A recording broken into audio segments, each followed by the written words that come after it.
Welcome to ICN Sunday Morning. I'm Vernon Loeb, Executive Editor. This past week in Ecuador, protests by environmental activists and indigenous communities rocked the country's authoritarian regime, which responded by sending troops to the street, declaring a state of emergency in various provinces, and threatening to rewrite the country's constitution. An indigenous land defender was shot and killed by troops. Joining me to talk about the situation in Ecuador this morning is Katie Surma, who covers international climate law for us and also writes about the rights of nature movement, which is an alternative way of dealing with nature under the law. And before we get to our conversation, let me recommend a story on our site this morning that Katie wrote after attending an international conference this summer in Zimbabwe on the Ramsar Convention on Wetlands. And at this meeting, the rights of nature movement made a big play to be heard. So without further ado, Katie, thanks for being here. Thanks for having me, Vernon.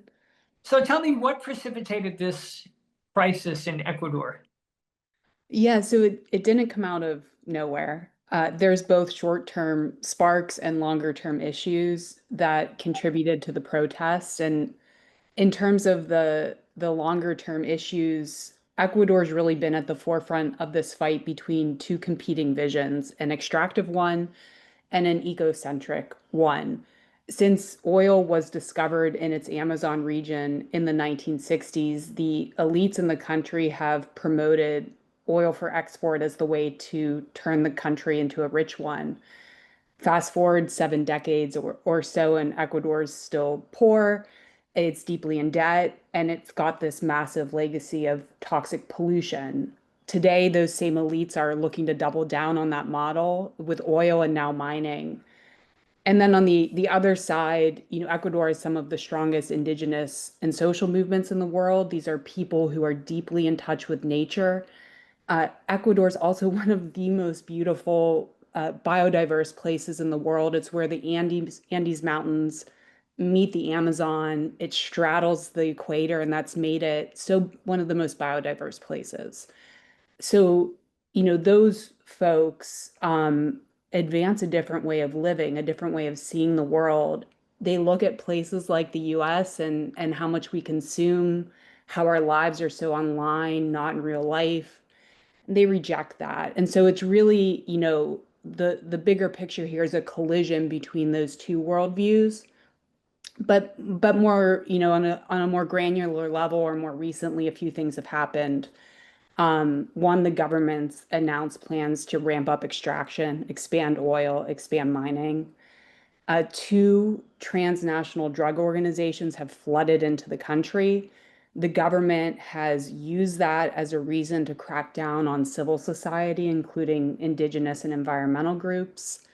Third, the cost of living has skyrocketed. That's put pressure on people, especially poor rural people.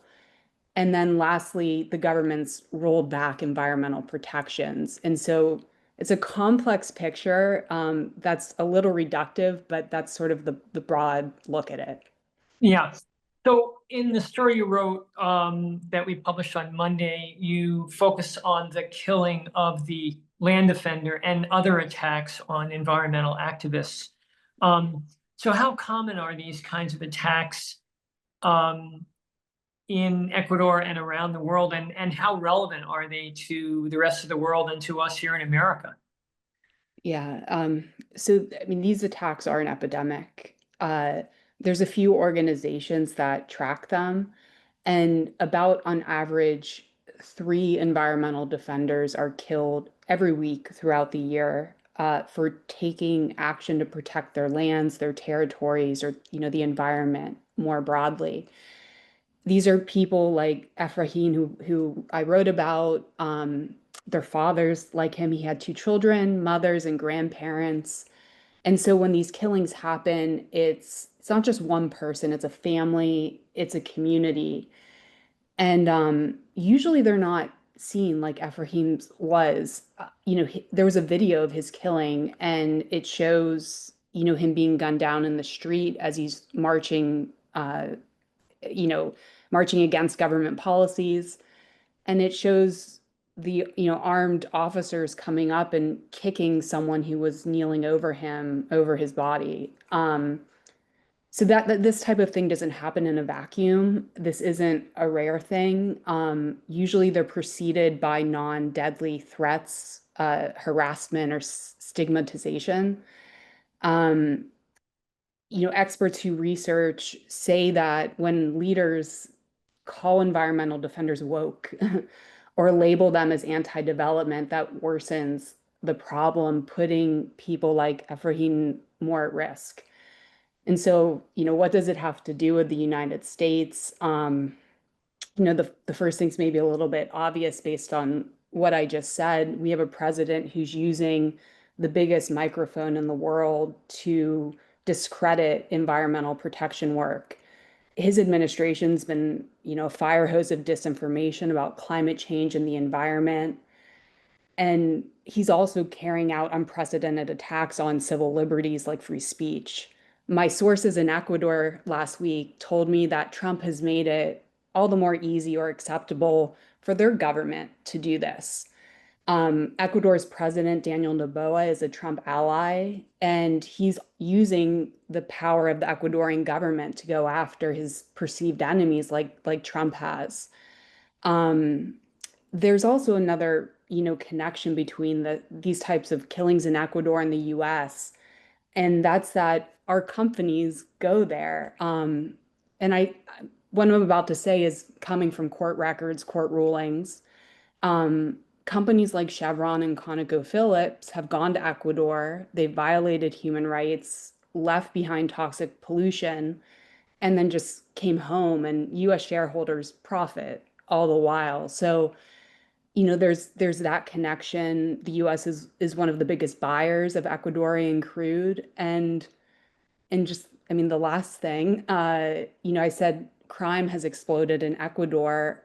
Many transnational drug organizations make money through illegal gold mining. The US is one of the biggest consumer countries for that gold. And our opaque financial system is also where it's laundered, or the funds from those proceeds are laundered. So the attacks are horrifying, but so is our role in it, the US's role in it. Yeah.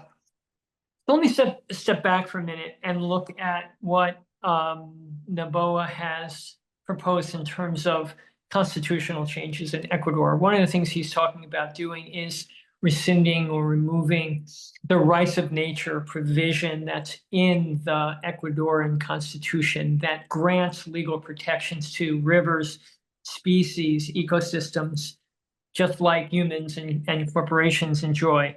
Um, and this is the only such constitutional provision in the world. There are many other countries that have rights of nature laws, and we'll talk about those, but this is the only constitutional protection, and now it's threatened. Yeah. Were it to come out of the Ecuadorian constitution, how big a blow would that be to the rights of nature movement as it's sort of starting to really gather momentum globally? Yeah, that's a good question. It would be an enormous blow. That is the short answer.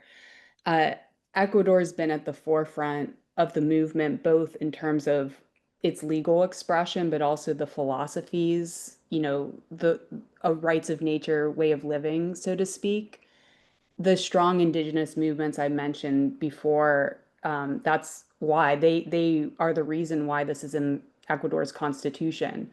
Um, and since it got cemented into law, Ecuador's been the epicenter of where the jurisprudence, so legal cases that apply that constitutional provision, where the majority of them have played out in the world.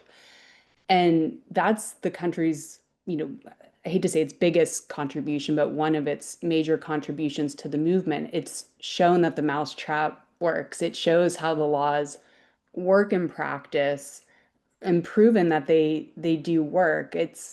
I don't want to overstate it. It's not a panacea, right? It's not stopped all harm. These cases play out on a case by case basis, but again, it's shown that it works. So losing that would be devastating. But another key thing too is non-legally, I mean, there's a dimension here.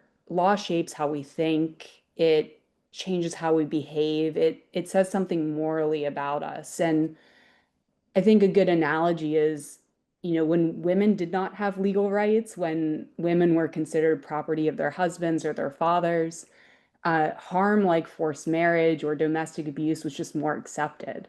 And women's rights really changed that. So you take away nature's rights, you know, there's just more acceptance in harming ecosystems in, what a lot of people find a morally reprehensible way. Um, but also there's going to be harm to indigenous peoples. And I guess the connection maybe is a little bit less clear, but I'd explain it this way. I mean, recognizing rights of nature was important for sort of legitimizing indigenous peoples' way of living and seeing the world. They didn't need the law to prove that they're right in the way they live. Their way of living is time tested. Their record proves that. But in a world that fiercely discriminates against them, those laws, give people like Efraín, it validates what he was doing, that defending nature is a virtue. It's not a criminal offense.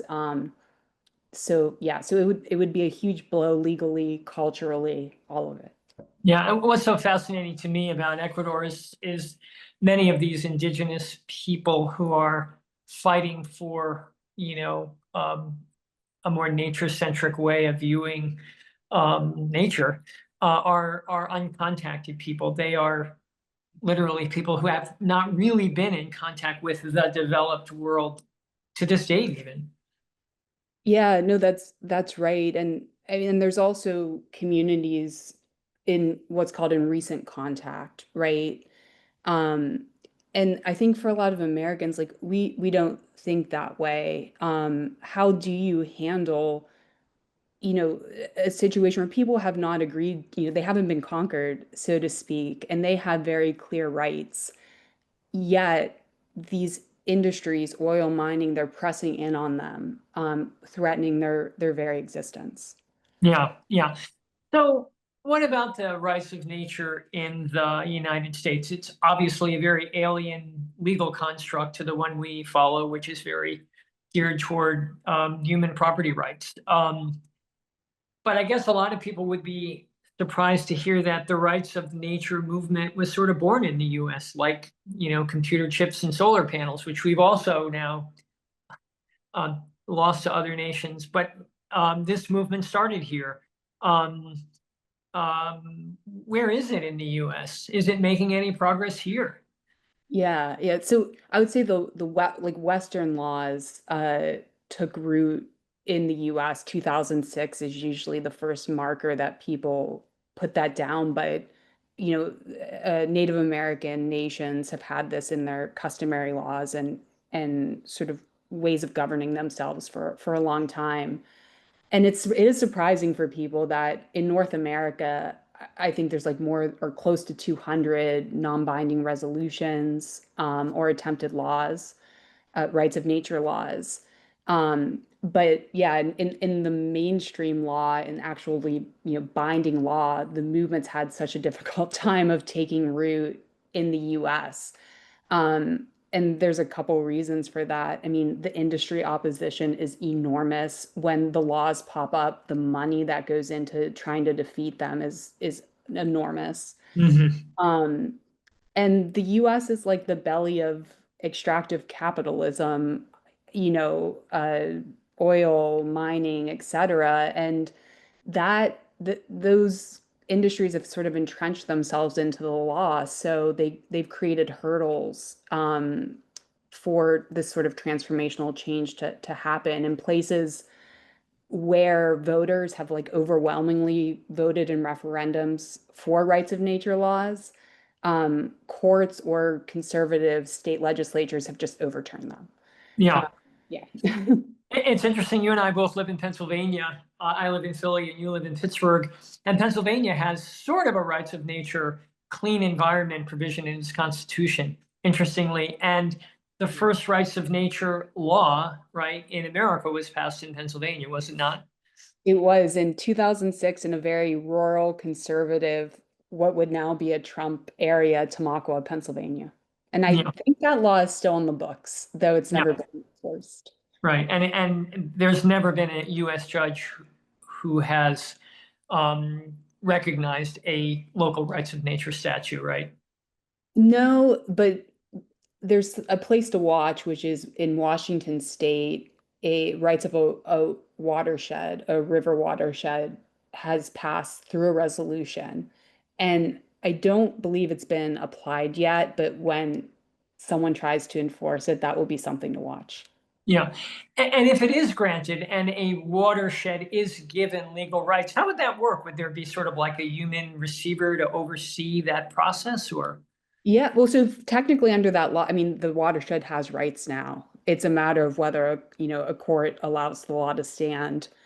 But yeah, I'm not familiar, or I looked at it once, but I am not recalling immediately what the provisions of that law are. But usually rights of nature laws open up to a specific guardian, so maybe a board of people, communities, government officials to enforce the rights. It's not very different than, for instance, guardianship for a child or for an elderly person who can't act for themselves in court.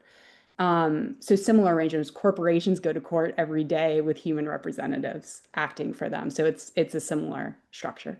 Yeah. So globally, beyond the US, the rights of nature movement is growing rapidly. I guess you might say there's laws and court rulings in, you've given me the list of countries: Spain, New Zealand, Uganda, Colombia, Brazil, Panama, and others. Yeah. So what do you attribute this to? Yeah, there's a lot of reasons, but I'll point to two. One, I mean, we're just in an unprecedented moment of environmental crises, right? Climate change, species extinction, and people are looking for transformational change. Getting away from our anthropocentrism, our human-centered way of seeing the world and governing it, that's transformation. And so people, I think, are attracted to that. They're willing to open their minds to this. And that sort of gets into the second reason, which, the story today on wetlands, I get into this. It's advances in our scientific understanding of the world, the role that scientists are playing in the movement.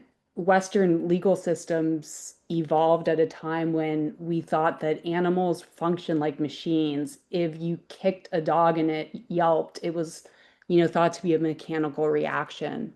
We clearly know now that that way of thinking is flawed. Um, all sorts of animals have complex inner worlds, complex languages and social systems. And so, the old way of seeing the world is like this giant chain of beings with humans at the top. It's wrong. Life is more like a web where every part is interconnected with everything else. And of course, indigenous peoples have always known this. And the interesting thing about the rights of nature movement now is that you see a lot of Western scientists coming together with indigenous peoples and advancing our understanding of the world even more. Um, that I think is fascinating. That's really charging the movement. It's giving the laws a lot of heft. And yeah, I mean, the arguments they're making are solid. Yeah. Yeah, personally, I feel like if we're ever going to make progress on the climate front, it's really going to require us humans to develop some sort of new relationship with the natural world and stop seeing it as just something to extract and profit from. Your piece this morning begins with such a lovely scene of an American scientist at this international convention taking a little break and venturing out into the wild and going to a, what's the word for a group of rhinoceroses? A crash. A crash. Works her way through the underbrush, and there's a crash of white rhinoceroses there, and she's just taken aback by the beauty and the nature of this. It's a fabulous story. I hope everybody reads it. Okay, back to Ecuador. What should people look for in terms of the next steps in this ongoing national crisis there? Where does it go from here, and what do you hope will happen? Yeah. Well, I mean, one thing I'm watching is in that story from last week, I wrote about this mass criminalization of environmental leaders in the country. The government's just frozen their bank accounts. These are people with like a few hundred or $1,000 in their accounts and has launched criminal investigations into them without evidence, alleging that they've mismanaged funds. And so how that plays out, I mean, again, the government has not presented evidence. If the government persists with this, huge blow to the rule of law in the country and a huge blow to the environmental movement. Um, and I think it's interesting for us in the US to be watching what's happening there because there's echoes here right now. Yeah, Um, but then the other major thing, of course, is November 16th, the country will go to a vote on whether to allow their president to rewrite the Constitution. And so the outcome of that could start this process that guts the rights of nature and some of these other really strong constitutional rights that have been a bulwark against extractivism in Ecuador. It could gut those. yeah, yeah. All right.